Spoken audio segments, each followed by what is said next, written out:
শোনো মিনা, তুমি এখন থেকে আর বাড়িতে থাকতে পারবে না। এ বাড়ি এখন আমার নামে। কি বলছো সরলা খালা? আমি কেন বাড়িতে থাকতে পারবো না? বাড়ি আবার তোমার নামে কি? মিনা, তোমার বাবা মারা যাবার আগে বাড়িটা আমার নামে লিখে দিয়ে গেছে। তোমার বাবাকে তো বাড়ির জন্যই বিয়ে করেছিলাম। খালা, এসব আপনি কি বলছেন? আমি এখন কোথায় যাব? তুমি কোথায় যাবে সেটা কি আমি জানি নাকি? যেখানে খুশি যাও, তবে বাড়িটা ছেড়ে দাও। ভেবেছিল বাবা আমার মা মারা যাবার পর খালা নিয়ে আসলে হয়তো আদর করবে। যতদিন পর্যন্ত তোমার বাবার সম্পদ আমার নামে লিখে না দিয়ে গেছে ততদিন পর্যন্ত তো তোমাকে আদর করেছি। খালা, তার মানে এতদিন তুমি সম্পদের লোভে আমাকে রেখেছো? হ্যাঁ মিনা, তুমি ঠিকই বুঝতে পেরেছো। আমি তোমাকে সম্পদের জন্যই রেখেছিলাম। খালা, তুমি তাহলে আমার বাবাকে সম্পদের জন্যই বিয়ে করেছো? ঠিকই বলেছ মিনা। আমি তাহলে বয়স্ক একজন লোককে কেন বিয়ে করব? সম্পদের জন্যই তো করেছি। আর আমার বাবা এমন বোকা যে তোমার মতো একজনকে বিয়ে করেছে? মিনা, এতদিন তোমার মতো একটা ডিঙ্গি মেয়েকে আমি সহ্য করেছি এ সম্পদের জন্যই। কিন্তু আমি যদি আগে তোমার এই মুখোশটা জানতাম তাহলে কখনই এটা হতে দিতাম না। আমি নিজেও জানি মিনা, তুমি যে কখনো এটা হতে দিবে না। সেজন্যই তো এতদিন আমি কষ্ট করে গোপন রেখেছি। এখন আমি কোথায় যাব খালা? সরলা খালা, আমাকে তুমি থাকার জায়গা দাও। মিনা, সেটা আর হবে না। তুমি এখন বাড়ি থেকে বের হয়ে যাও, যদি ভালো চাও। আমার তো যাওয়ার কোনো জায়গা নেই। আমি এখন কোথায় যাব? কার কাছে যাব? কে আমাকে থাকতে দেবে? আরে মিনা, কতদিন পর এ মামার কথা তোর মনে পড়লো। তুই আমার বাড়িতে এসেছিস, তোকে দেখে খুব ভালো লাগছে। মামা, তুমি আমাকে একটা সুন্দর বুদ্ধি দাও। আমি বড় বিপদে পড়ে তোমার কাছে এসেছি। কি হয়েছে মিনা? তোর চোখে জল দেখে তো আমারও খারাপ লাগছে। আমার বোনটা মারা যাবার পর তোর বাবার কাছে আমার ছোট বোনকে বিয়ে দিয়েছিলাম তোকে দেখে শুনে রাখার জন্য। কিন্তু আমার ছোট বোন মনে হয় তোকে ঠিক মতো দেখে শুনে রাখে না। মামা, আমার ছোট খালা সরলা, সে সব সম্পদ লিখে নিয়ে গেছে বাবার কাছ থেকে। এসব তুই কি শোনালি রে? আমি এখন কি শুনলাম? হায় হায়, এখন তোর কি হবে? মামা, ছোট খালা সরলা আমাকে বাড়ি থেকে বের করে দিয়েছে। এখন আমি কোথায় যাব মামা? আমাকে একটা পরামর্শ দাও। মিনা, তোর মুখের দিকে তাকিয়ে তো আমি ওকে তোর বাড়িতে যেতে দিয়েছিলাম। এখন তুই কি শোনালি? তুমি যা শুনেছ মামা, ঠিকই শুনেছ। ওই সরলা খালাই সম্পদের জন্য আমার বাবাকে বিয়ে করেছে, আমার জন্য না। আহারে, আমার বড় বোনটা মারা গিয়ে বড় বিপদে এখন সবাই পড়ে গেল। কি যে হলো মেয়েটার। মামা, আমি তো তোমার বাড়িতে এসেও থাকতে পারবো না। মামি আমাকে দূর দূর করে তাড়িয়ে দিবে। বলো না মামা, এখন আমি কি করতে পারি? শোন মিনা, আমি একটা কথা বলি। যদিও তোর বয়স অনেক ছোট, জানি না কথাটা কিভাবে নিবি, কিন্তু তারপরও বলছি, জীবনে বেঁচে থাকতে হলে টাকার প্রয়োজন। টাকা ছাড়া কেউ কারো আপন নয়। তাই তোকে নিজের পায়ে নিজেকে দাঁড়াতে হবে, কিছু একটা করতে হবে। সেজন্য আমি তোকে পরামর্শ দিচ্ছি, তুই পিঠা বানিয়ে বিক্রি কর। দেখবি তোর অনেক টাকা হবে। সেই দিন তোর সরলা খালাও তোর কাছে এসে হার মানতে বাধ্য হবে। বলবে, আমাদের মিনা অনেক টাকা পয়সা হয়েছে, এখন আমি মিনার কাছে থাকি, আমি মিনার কাছেই থাকবো। আর এখন যখন তোর টাকা নেই, সেজন্য তোকে বাড়ি থেকে বের করে দিয়েছে। বুঝলি মিনা? মা আমার, তোর কথা শুনে আমারও মন খারাপ হয়ে গেল, কিন্তু তোর জন্য কিছুই করতে পারছি না। জানোস তো, বাড়িতে আমার বউ সরলার চাইতে কম না। তোকে নিয়ে গেলে সেও অনেক অত্যাচার শুরু করে দিবে। ঠিক আছে মামা, তোমাকে আমার আর দায়িত্ব নিতে হবে না।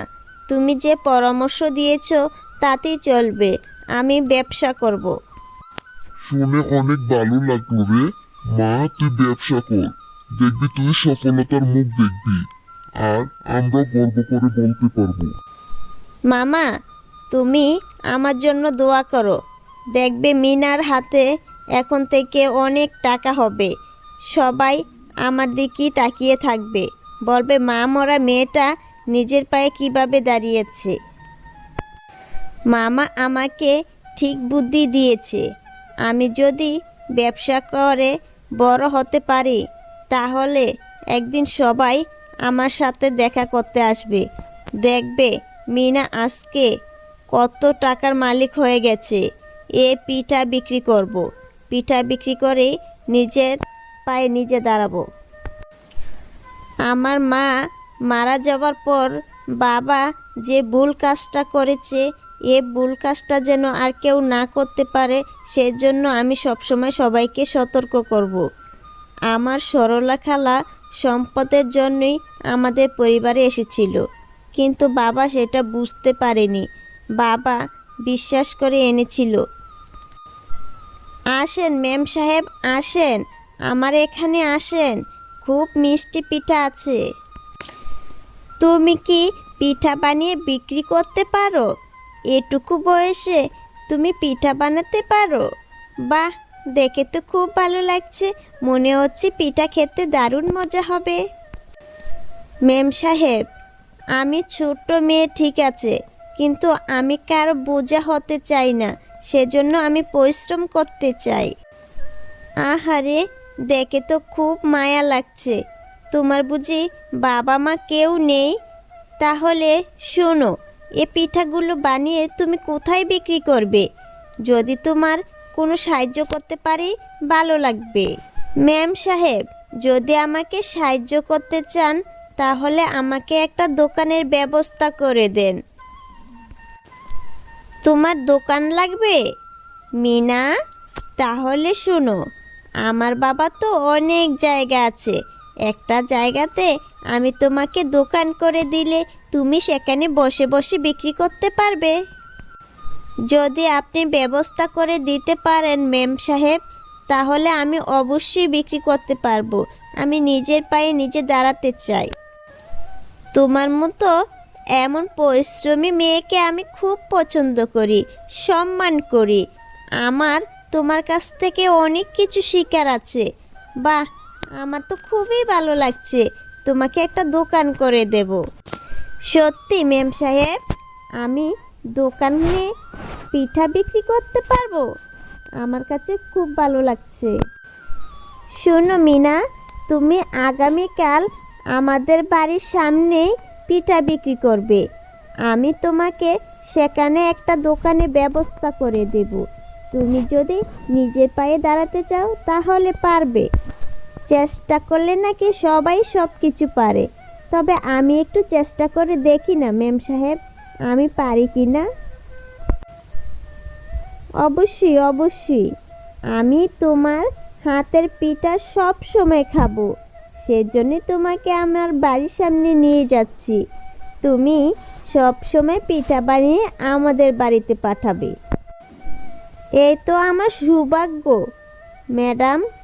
আমি এখন থেকে আপনার বাড়ির সামনে পিঠা বানাবো। ঠিক আছে মিনা, তাহলে আগামীকাল তুমি আমার বাড়ির সামনে চলে এসো। আমি তোমার জন্য অপেক্ষা করব। দেখবে খুব সুন্দর একটা দোকান তৈরি হয়ে গেছে। ধন্যবাদ মেম সাহেব, আমি আসব। মেম সাহেব, আমি যে আপনাকে কি বলে ধন্যবাদ দেব বুঝতে পারছি না। আমার যে কি ভালো লাগছে একটা দোকান পেয়ে। মিনা, তুমি এখন থেকে আস্তে আস্তে বড় হবে। এ ছোট দোকান থেকে একদিন তুমি অনেক বড় দোকানের মালিক হবে। আমি আপনার ঋণ কখনো শোধ করতে পারবো না মেম সাহেব। যেখানে আপন খালা বাড়ি থেকে বের করে দিয়েছে সেখানে আপনি আমাকে আশ্রয় দিয়েছে। মিনা, এমন করে বলো না, মানুষের জন্যই তো মানুষ। তোমার খালা বের করে দিয়েছে, সে ছিল অমানুষ। একটা পিঠা খান মেম সাহেব, আমার পিঠাগুলো অনেক মিষ্টি হয়েছে, খেতেও সুস্বাদু হয়েছে। যে খায় সে আবার আসতে চায়। মিনা, এখন তুমি সবগুলো পিঠা বিক্রি করবে, তারপর সবার শেষে যে পিঠাটা থাকবে সেটাই তুমি আমার বাড়িতে পাঠিয়ে দেবে। আপনার মতো উদার মনের মানুষ আমি এই প্রথম দেখলাম। দেখে খুব শান্তি লাগছে। সবাই বলতো বড় লোকেরা হয়তো খুব অহংকারী হয়। আমি যতদিন এ গ্রামে আছি সবার এ ভুল ধারণা ভেঙে দেব মিনা। দেখবে আমি সবার উপকার করব। আর আপনার জন্য যারা গরিব আছে সবাই দোয়া করবে। আর দেখবেন আপনিও খুব বড় হবেন, অনেক বড় হবেন। ঠিক আছে মিনা, তাহলে আমি এখন যাই। তুমি বসে বসে ব্যবসা করো। আর যদি কোনো দরকার পড়ে আমাকে জানাবে, আমি এ পাশেই আছি। তুমি মনোযোগ দিয়ে ব্যবসা করো। ধন্যবাদ মেম সাহেব আপনাকে। হ্যালো বন্ধুরা, কেমন আছো সবাই? আশা করি সবাই ভালো আছো। আমাদের এই গল্পটি কেমন লাগলো? যদি ভালো লেগে থাকে তাহলে অবশ্যই লাইক, কমেন্ট, সাবস্ক্রাইব করে দাও। আরও নতুন নতুন গল্প পেতে আমাদের সাথেই থাকো। ধন্যবাদ সবাইকে।